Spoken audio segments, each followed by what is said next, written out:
uma família, há muito tempo, lá no interior de São Paulo. Ele é uma família de 4 filhos homens.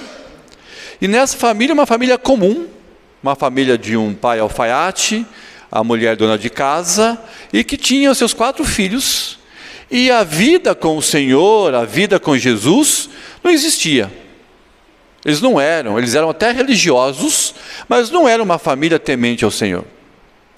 E no decorrer dos anos que foi passando, algumas coisas foram acontecendo com essa família. Algumas coisas difíceis, algumas coisas terríveis, algumas coisas que foram saindo do controle dos seus pais, até que um dia a mulher, a mãe, ela teve ali uma questão espiritual, que ela, saindo de si e dando conta ao inimigo, ela tentou matar 2 dos seus filhos. O do meio, que tinha ali uns 8 anos, tentou matar ele com um ferro de passar roupa. Jogou ferro. Não tentou passar ele não, né? Jogou o ferro e errou. E o mais pequenininho, o caçula, tentou matar essa criança na banheira afogado. E a partir dali, a família virou em caos. 4 filhos, a mãe de vez em quando tinha vontade de matar os filhos, 2 dos filhos, e a família foi crescendo no ambiente de São Paulo e foi ficando disperso. Até que um dia, o Senhor Jesus encontrou um dos filhos, mudou a sua vida, mudou a sua história, levou esse rapaz a ser um pastor. Muito tempo depois, o filho mais novo, ele estava envolvido em muitas coisas ruins em São Paulo, em algumas brigas, em algumas brigas e coisas assim, ao ponto dos pais entenderam que o filho estava num caminho muito ruim, resolveu marcar uma viagem de férias com a família e levou essa família, os filhos, lá numa cidade para que fossem passear. E os pais, quando voltaram para São Paulo, abandonaram o filho mais novo, que já tinha 17 para 18 anos, na casa do seu outro irmão, do seu irmão que virou pastor. Resumindo a história, anos depois, esse mais novo também acabou se tornando um missionário e um pastor. Ou seja, de toda a história dessa família, onde Deus estava trabalhando no curso da família, e essa família hoje são todos convertidos, são diáconos, presbíteros, pastores das igrejas presbiterianas, mas é uma história de uma família que necessitou da ação de Deus, da mão de Deus, em ter um cuidado especial, em mudar, em guardar, em proteger, em ensinar, em transformar, em resgatar, onde a família toda foi transformada e a família serviu ao Senhor. Talvez essa é uma história muito parecida com muitas histórias. Talvez na sua família tem todos esses traços de dificuldades e lutas. Talvez não chegou a ter pastor. Deus livrou disso, né? Deus colocou a fazer outras coisas. Mas quantas de nossas casas e famílias, ou das nossas histórias, nós não precisamos ter sido guardado, ensinado, sustentado por Deus?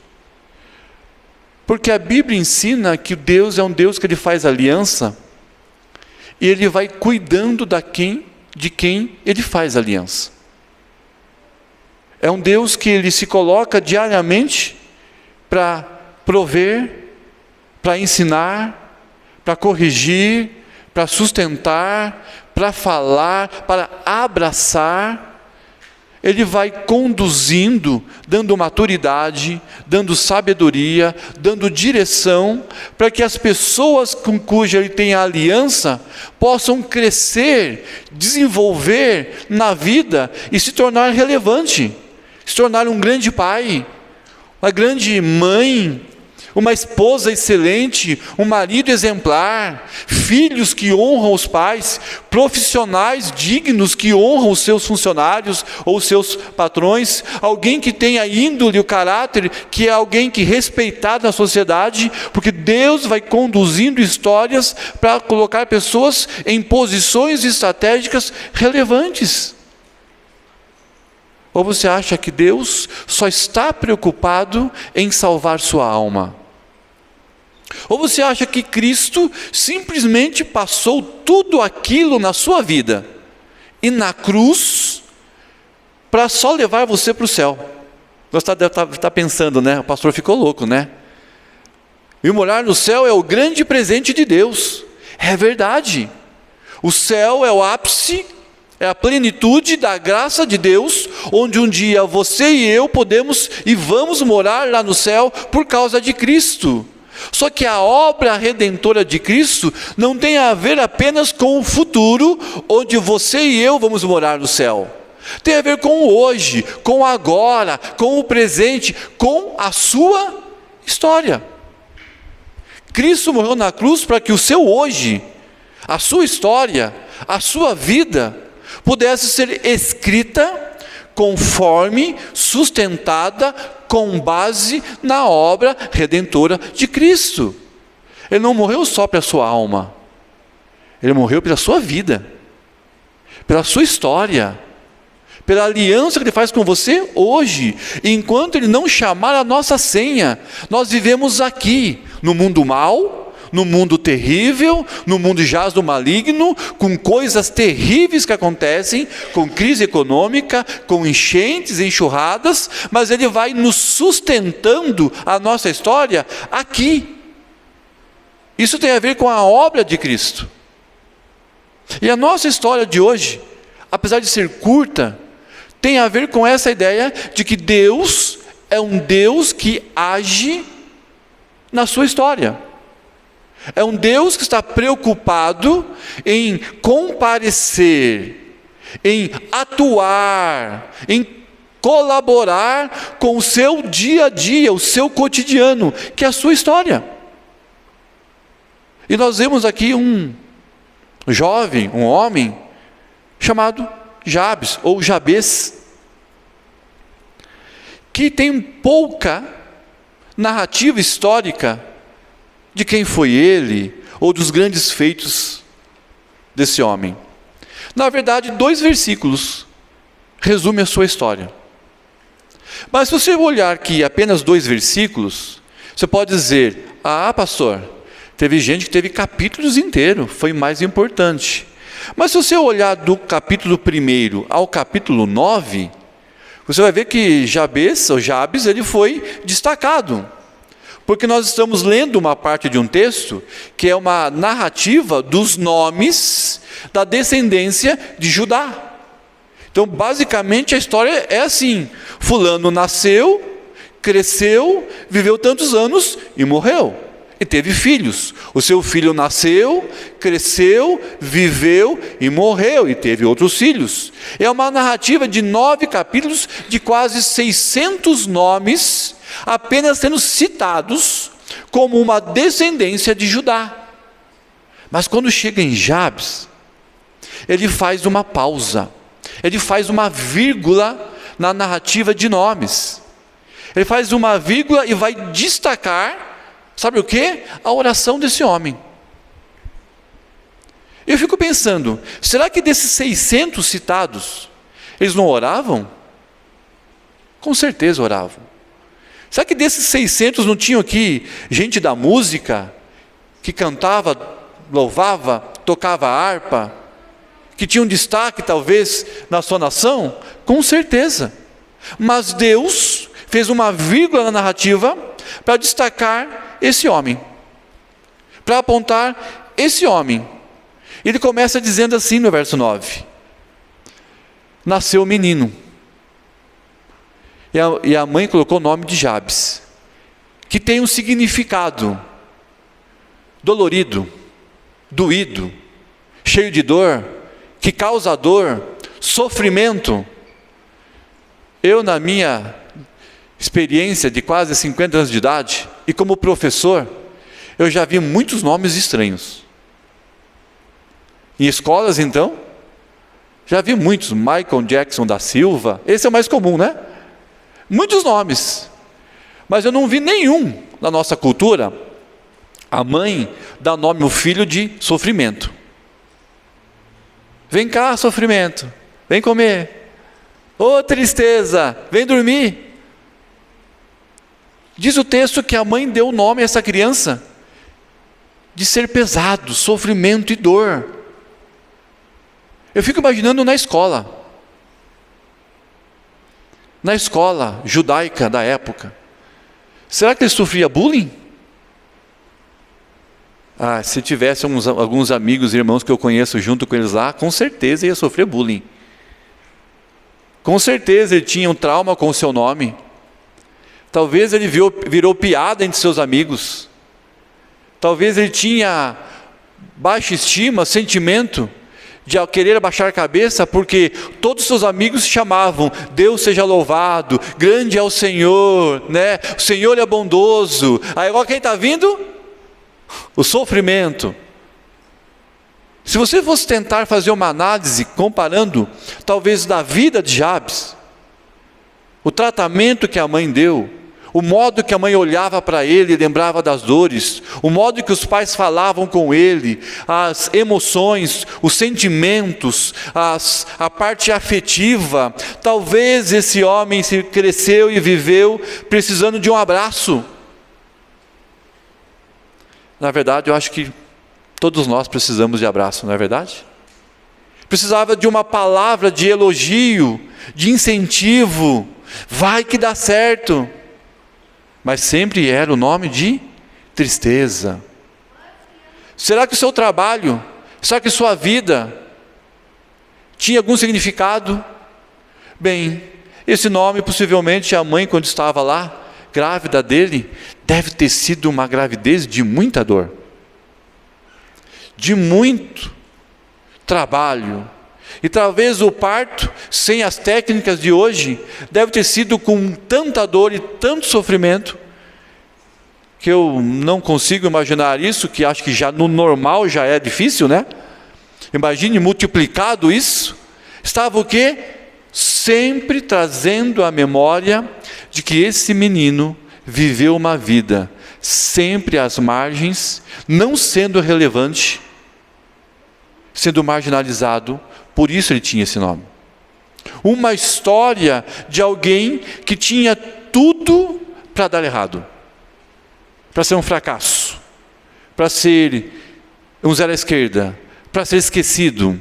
Só que o nosso texto, no verso 9, diz assim, de que Jabes, mais lustre do que os seus irmãos.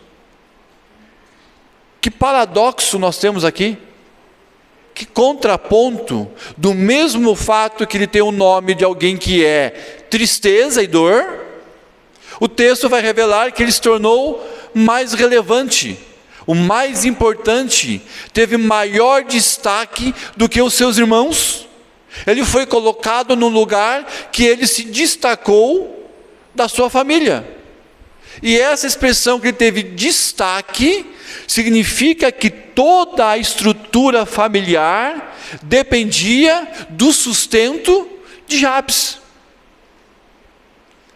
E como pode alguém que inicia a sua história, sendo chamado de dor e tristeza, depois o Senhor escrever a sua história, chamando que, apesar do nome, ele ganhou um papel mais relevante do que os seus irmãos, mais importante do que a sua casa, porque ele foi o instrumento de garantir toda a continuidade de sua família. Só há uma explicação. É por isso que ele está escrito aqui. Porque quando Deus faz aliança com alguém, Deus nem sempre muda o nome, mas Deus muda a sua história. Deus nem sempre muda o nome, como fez com Abraão, mas Deus sempre muda a sua história. E Jabes se tornou mais relevante, porque Deus mudou a sua história. E nessa noite eu queria ver aqui como isso aconteceu. Como nós podemos ter essa afirmação de que teve uma história mudada? O verso 10. O verso 10 inicia assim, acompanha comigo. Jabes invocou o Deus de Israel. Olha a expressão. Jabes invocou quem? O Deus de...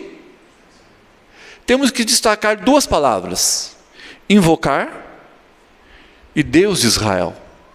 Essa expressão Deus de Israel, ela é usada para identificar de que ele aprendeu, ele foi ensinado, ele teve uma escola que ensinou desde pequeno quem é o seu Deus. Essa é uma identificação. Ele invocou quem? Não foi qualquer um. O Deus de Israel, o Deus de seus pais, o Deus dos seus antepassados, o Deus que agia, que tinha aliança com a nação de Israel.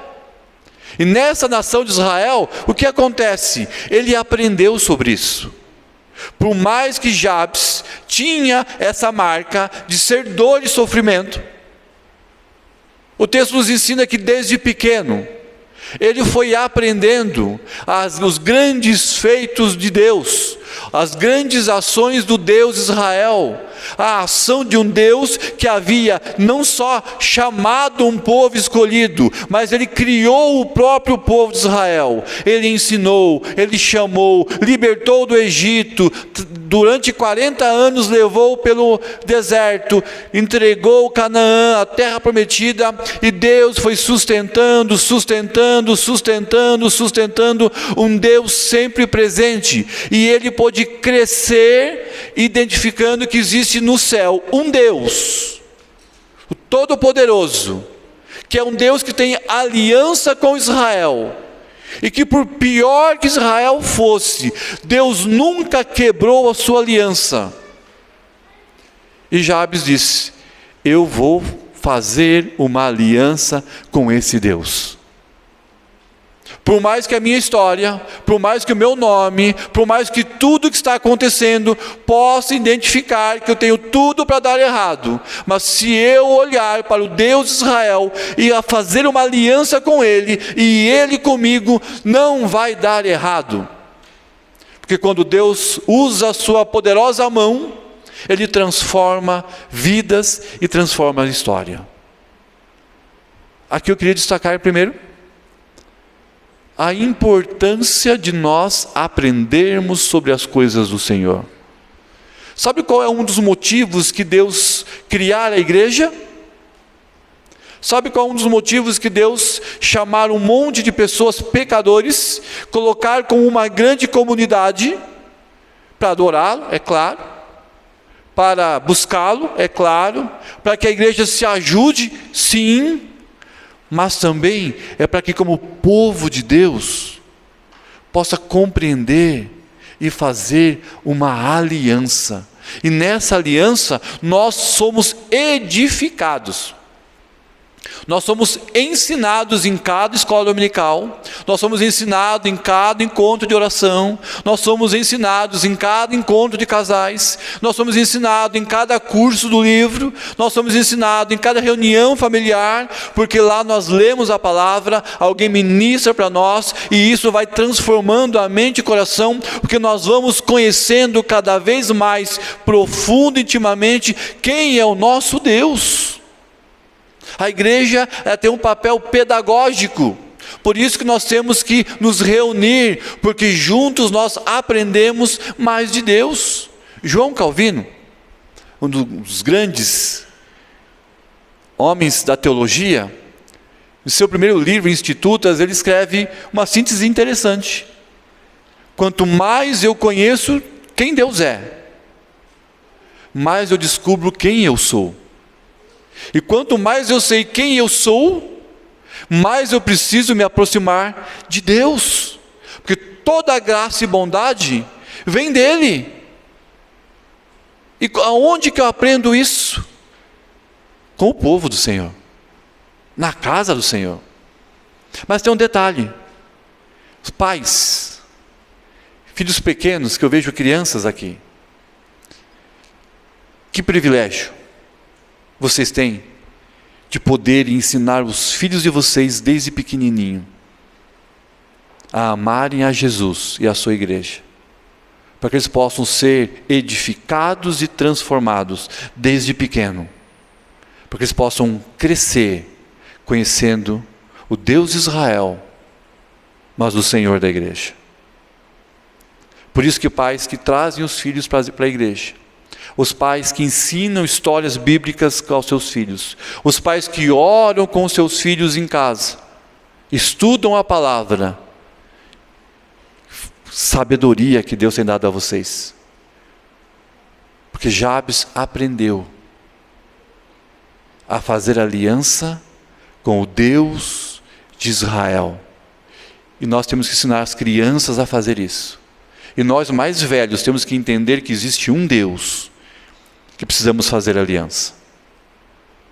Então definimos a palavra aqui, Deus de Israel, o conceito. Mas vem a segunda expressão aqui: ele invocou o nome do Senhor, ele invocou Deus de Israel. Por que será que o autor usa aqui a expressão invocar e não apenas ele orou ao Deus de Israel?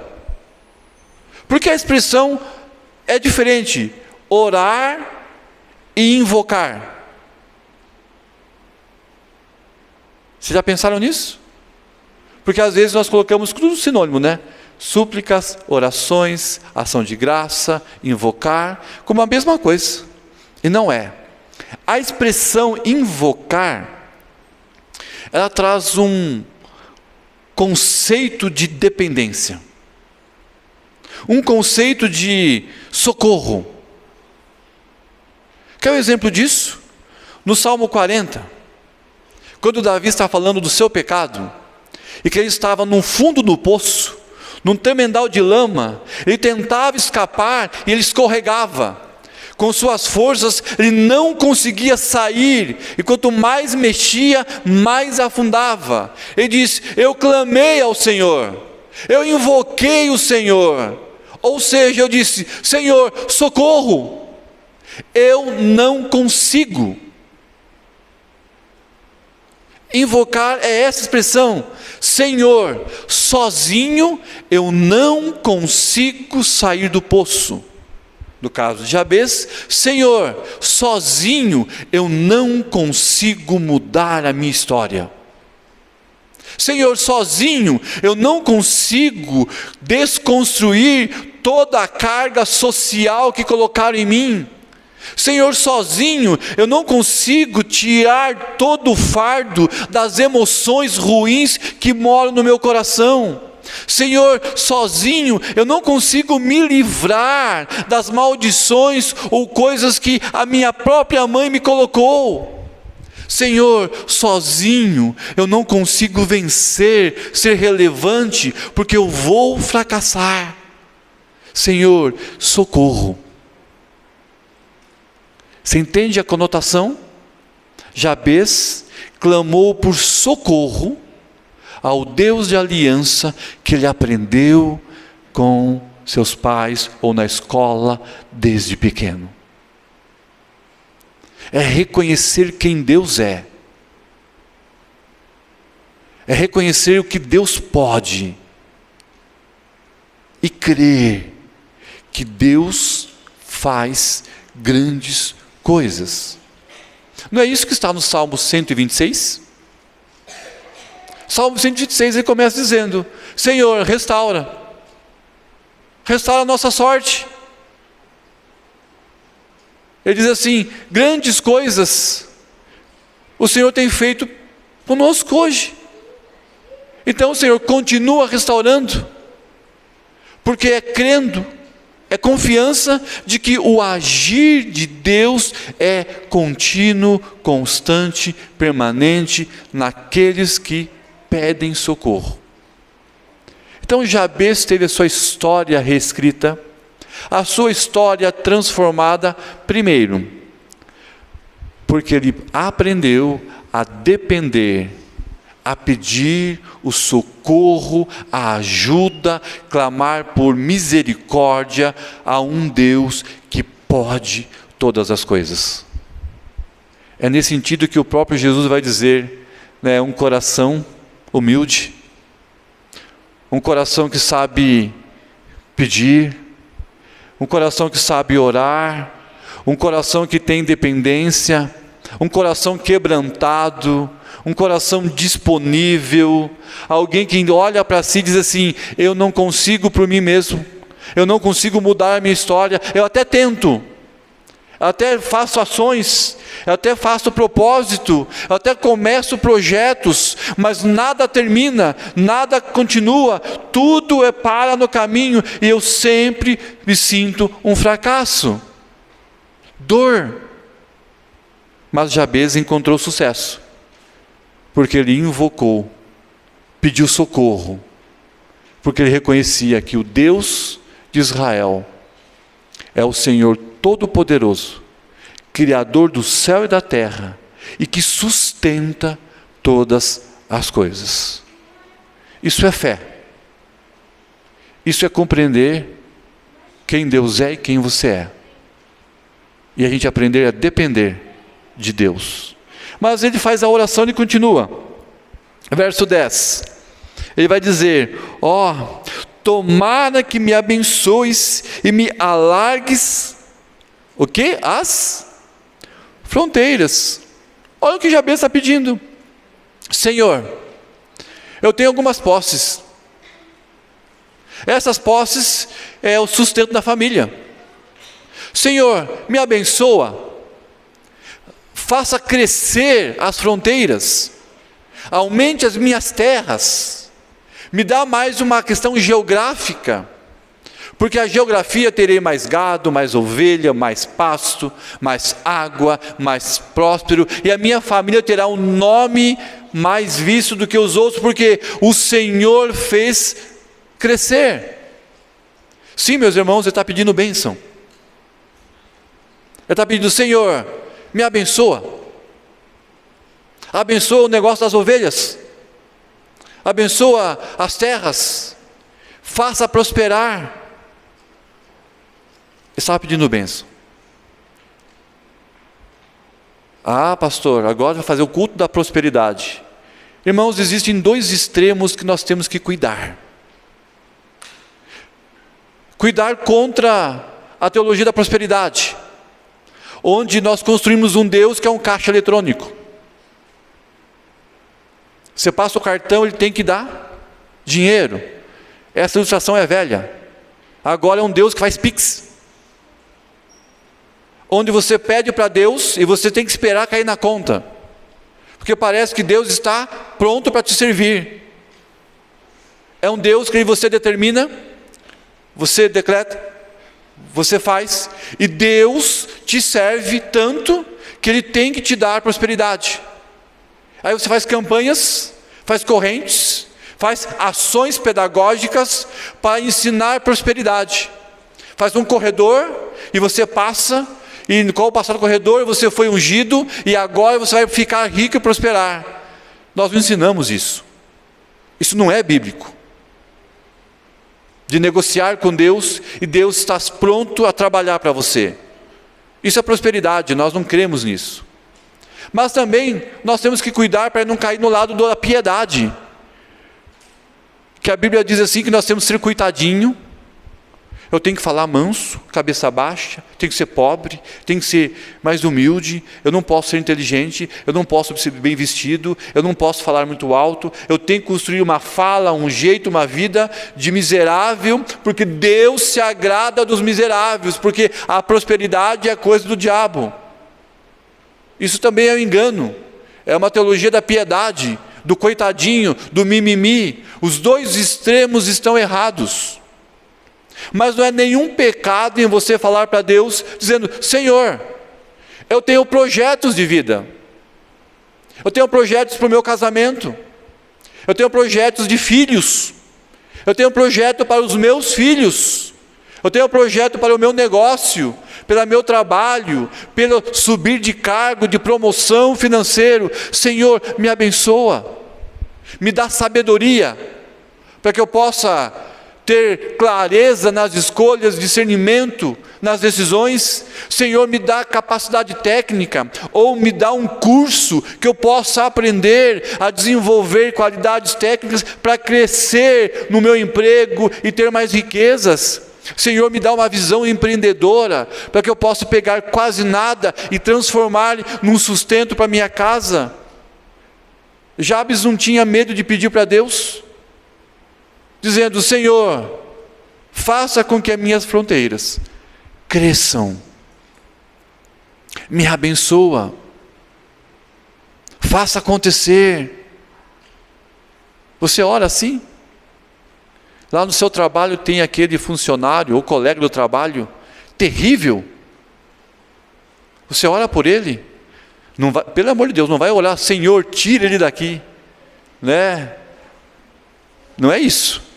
Senhor, transforma ele, me dá sabedoria para entender essa pessoa e lidar com ela e crescer, e ajudá-la a crescer.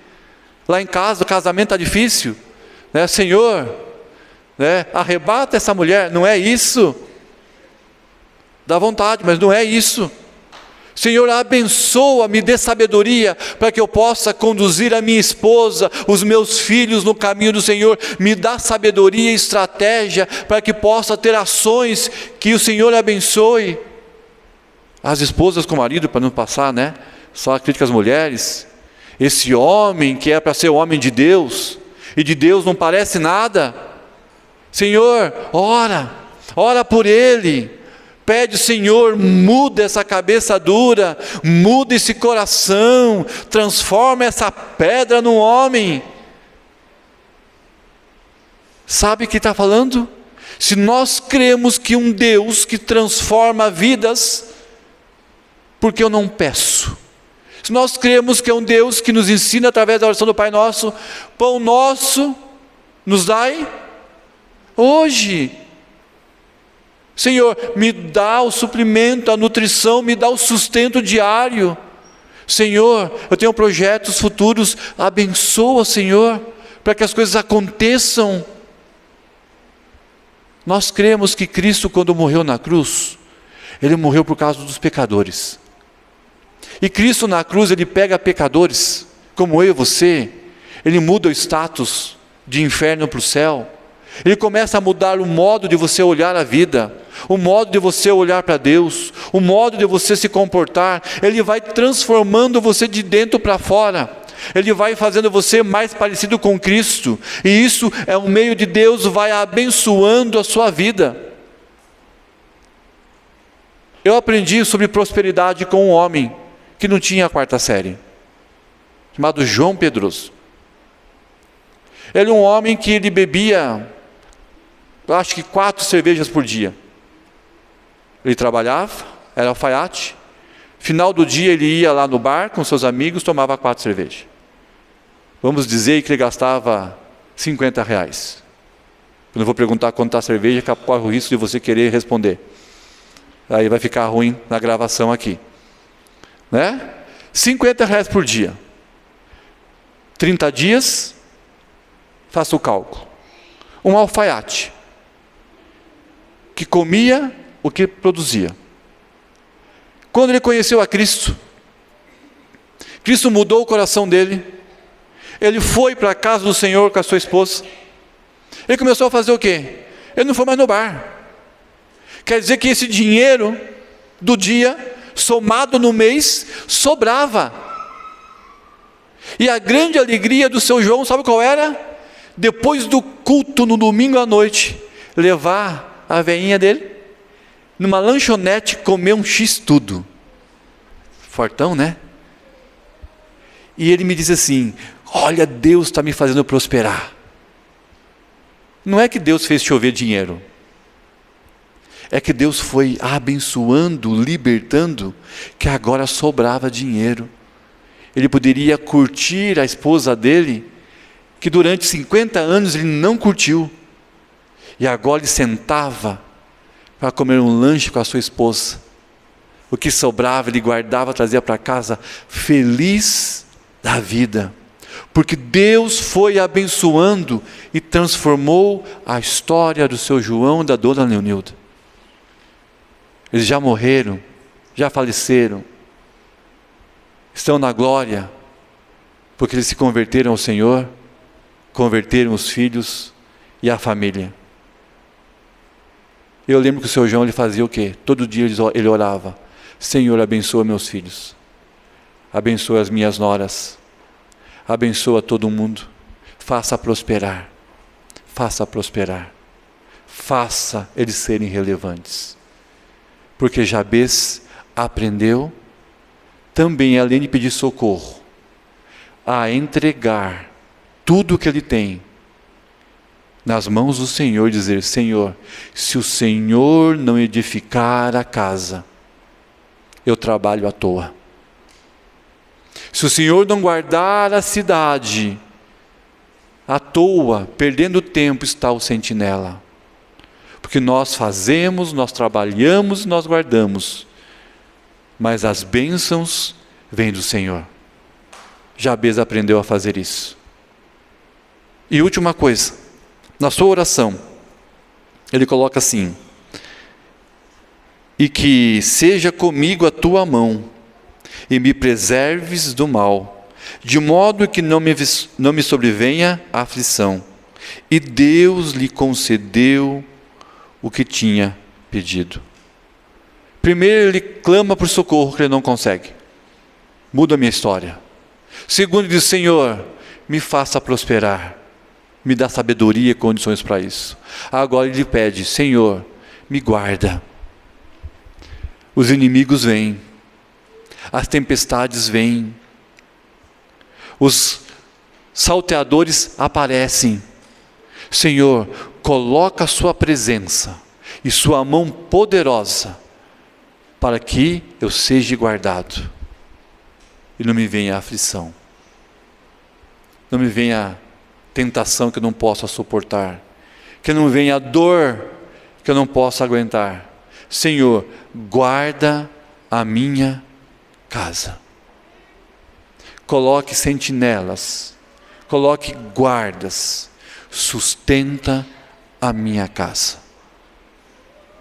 E o texto termina dizendo que Deus, após essa oração, reconhecendo quem é Deus, pedindo para que Deus cuide dos seus negócios, e agora dizendo: Senhor, cuide da minha casa.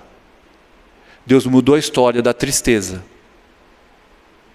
para alguém mais relevante de sua casa.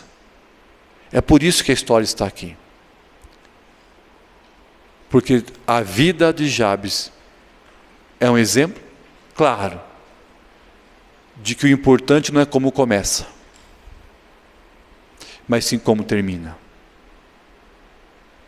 O importante não é como começa uma história, mas como uma história encerra a sua página. Porque é no final que você sabe se você foi relevante ou se essa história teve valor. Mas é no meio dela que você vê a mão de Deus transformando. Por isso, meu irmão, minha irmã, você, nosso visitante, que você possa entender que Deus quer fazer uma aliança com você.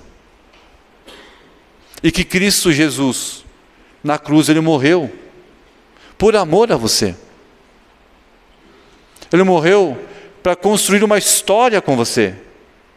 E essa história inicia quando você entende Cristo. Ela termina quando a sua senha chega nesse mundo. Mas ela continua eternamente com Cristo lá no céu. E a diferença é se você se posiciona, se você tem coragem, como Jabes teve, de dizer: Senhor, eu não consigo, me ajuda. Senhor, eu não garanto projetos, me abençoa. Senhor, eu não sou tão forte assim para guardar minha casa, proteja.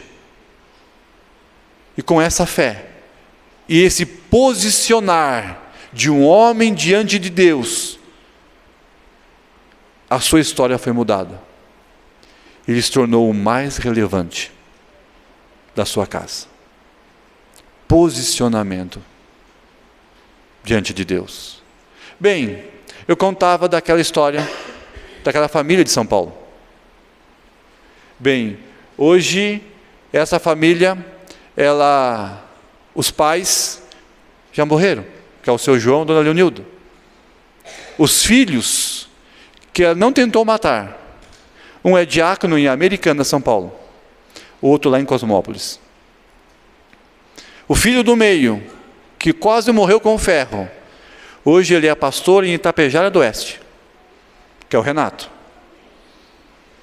E o filho mais novo, que quase morreu afogado, ele é pastor em Coronel Vivida.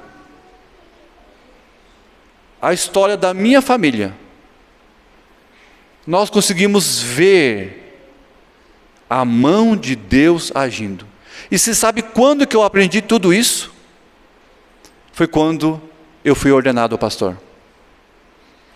Porque o Renato, que conhecia todas essas histórias, nunca contou isso para mim.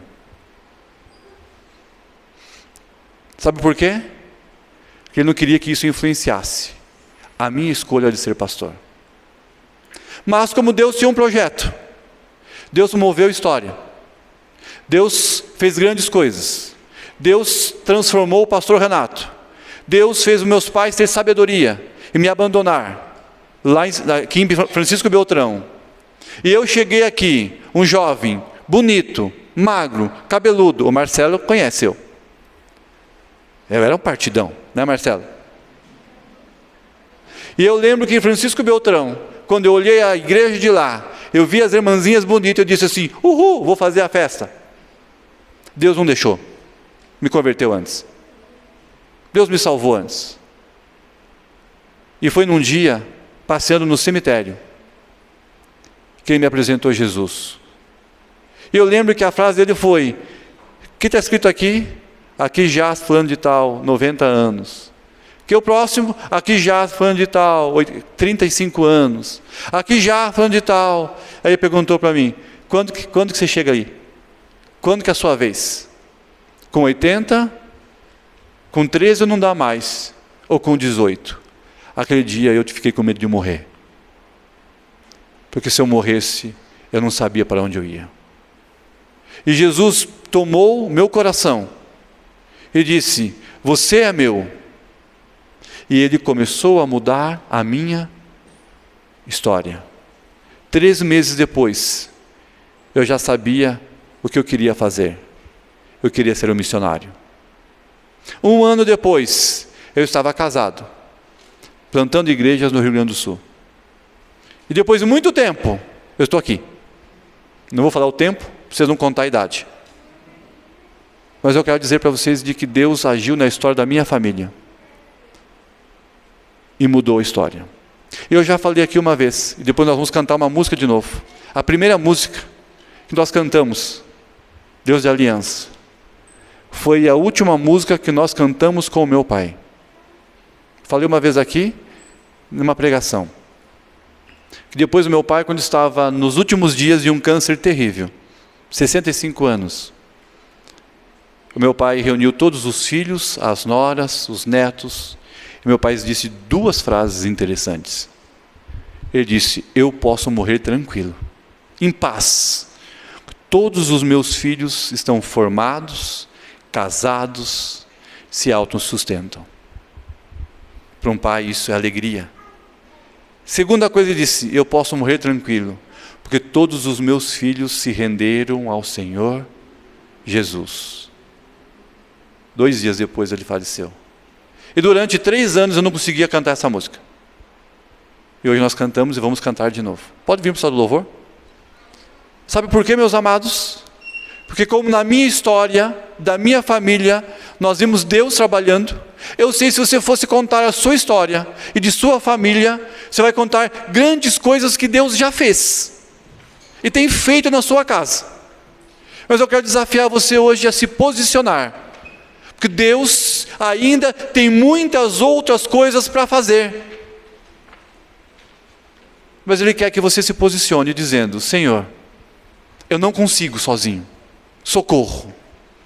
Senhor, me abençoa, porque quando o Senhor coloca a sua mão, tudo acontece. Senhor, me guarda, porque eu não sou forte. E aí a sua história, você pode contar um dia, de grandes coisas tem feito o Senhor, porque Ele transformou a história de alguém, não só com a salvação, mas no dia a dia com o Senhor. Amém? Vamos ficar em pé? Vamos orar? Eu queria orar com você. Eu não sei o que passa no seu coração. Eu não sei quais são as lutas, quais são os medos. Eu não sei qual é a dor e tristeza que você tem. Mas Deus conhece seu coração. E quando você se posiciona em oração diante dEle e pede socorro, Deus também se posiciona, porque Deus muda histórias. Vamos orar. Pai querido, nós te agradecemos. O teu povo está aqui reunido, diante da tua presença, que é o Deus da aliança, o Deus que não quebra uma aliança, é um Deus que revelou o seu amor em Cristo Jesus, entregando Cristo na cruz, e o Senhor não muda essa história, mas Deus, a nossa história precisa ser mudada. O nosso coração, a nossa saúde, os nossos projetos, Senhor, nós precisamos do Senhor. Venha socorrer teu povo. Deus, se posicione no meio da tua igreja, fale, abençoe, cure, transforma. Ó Deus, nós queremos depender do Senhor. Nos ensina, Deus, a olharmos com fé e vermos a sua mão agindo diariamente em nossa casa, em nossas vidas, para que possamos escrever e contar a nossa história de grandes coisas tem feito o Senhor. Deus, que a nossa história possa ser construída na tua presença, com o teu agir, com a tua ação. E nós oramos, ó Pai, e pedimos no nome santo de Jesus. Amém. Vamos cantar?